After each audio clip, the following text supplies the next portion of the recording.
Oi, pessoal! Hoje a gente vai mergulhar nos segredos filosóficos que se escondem no lugar que todo mundo acha que conhece bem: a biblioteca. Vamos lá! Parece uma pergunta boba, né? Provavelmente já veio uma imagem bem clara na cabeça. Mas, olha, vale a pena pensar um pouquinho mais sobre isso. Para muita gente, a resposta é essa aí: um lugar calmo, quase um santuário para os livros e para o conhecimento que eles guardam. Simples, direto e, sejamos honestos, meio óbvio. Mas, e se por trás dessa fachada de tranquilidade, cada biblioteca fosse, na verdade, um campo de batalha? Um lugar onde as questões mais profundas da filosofia, sobre o que é real, o que a gente pode saber e como a gente deve agir, são travadas todo santo dia. Nessa nossa análise, vamos dar uma olhada em 3 desses problemas filosóficos que estão ali escondidinhos. Eles passeiam pela metafísica, pela epistemologia e pela ética e são basicamente a fundação invisível de qualquer biblioteca. Vamos começar pela metafísica, com a pergunta que parece a mais simples de todas. Quando a gente fala livro, do que exatamente a gente está falando? A resposta é bem mais esquisita do que parece. Para sacar isso, a gente precisa pegar emprestada uma ideia do filósofo Charles Sanders Peirce: a diferença entre tipo e token. O tipo é a ideia abstrata, o conceito. O token é a coisa física, o objeto específico que dá para pegar na mão. Isso se encaixa perfeitamente num livro. A obra Memórias Póstumas de Brás Cubas é um tipo. É a história, o texto, a ideia. Agora, aquela sua cópia física, com anotação na margem e cheirinho de papel velho, esse é um token, uma instância daquela obra. Se você queimasse o livro, o tipo não morre junto. E é aqui que a coisa começa a complicar de verdade. Um e-book, ele bagunça essa distinção inteira. Ele parece ser puro tipo, só informação. Mas ele não existe sem toda uma parafernália física de servidores, cabos e aparelhos. E a nossa relação com ele é totalmente diferente. Isso nos leva a um ponto fundamental.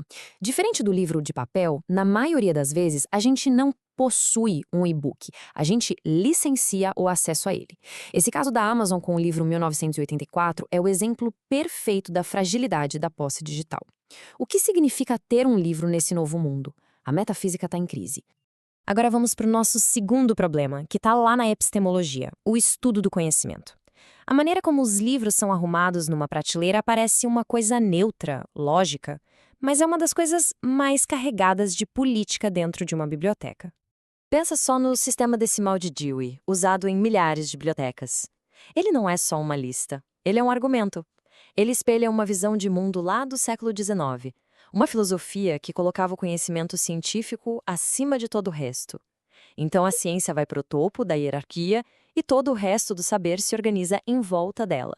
Não é uma ordem natural, é uma escolha filosófica. Como o filósofo Michel Foucault ensinou pra gente, organizar o conhecimento é um ato de poder. Decidir o que fica perto do que, o que é central e o que é periférico, acaba moldando o jeito como a gente entende o mundo. E isso nos deixa com uma pergunta bem desconfortável. Se todo sistema de organização carrega os preconceitos de quem o criou, será que é possível ter uma organização do conhecimento que seja de fato neutra? E tem mais uma coisa. A biblioteca é um depósito de conhecimento explícito, coisas que podem ser escritas. Mas e o conhecimento tácito?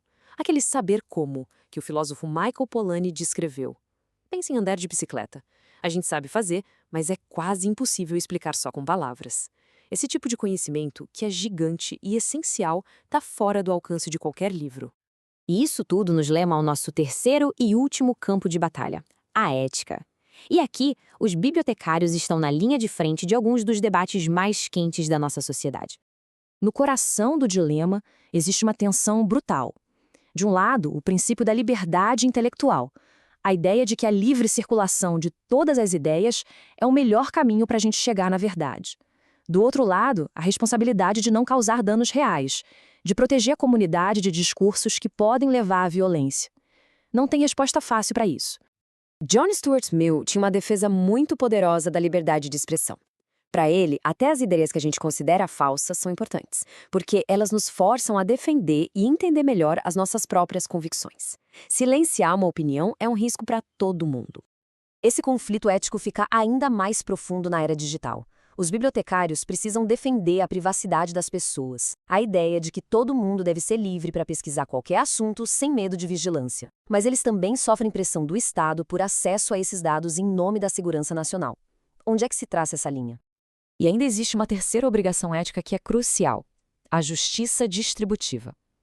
As bibliotecas têm a responsabilidade de garantir que todo mundo, não só quem tem dinheiro ou mora nos grandes centros, tenha acesso à informação. Elas são uma ferramenta poderosíssima contra a desigualdade. Certo. Então, depois dessa viagem filosófica toda, por que as bibliotecas importam hoje mais do que nunca? Exatamente porque elas não são só depósitos passivos de informação. A gente viu que elas são palco de batalhas que não param. A batalha metafísica sobre o que é um livro, a batalha epistemológica sobre como organizar o conhecimento e a batalha ética sobre como equilibrar valores que vivem em conflito. O ponto central é este: bibliotecas são motores filosóficos. Elas nos forçam a encarar essas grandes questões de frente. E, ao fazer isso, elas se tornam uma infraestrutura essencial para a democracia. Um lugar onde se aprende a pensar de forma crítica e a conviver com a diferença. Fica então uma última pergunta para a gente pensar. Num mundo dominado por algoritmos que só nos mostram o que a gente já concorda e por uma avalanche de desinformação, o que exatamente a gente arrisca perder se deixar a biblioteca desaparecer? É algo que vale a pena refletir.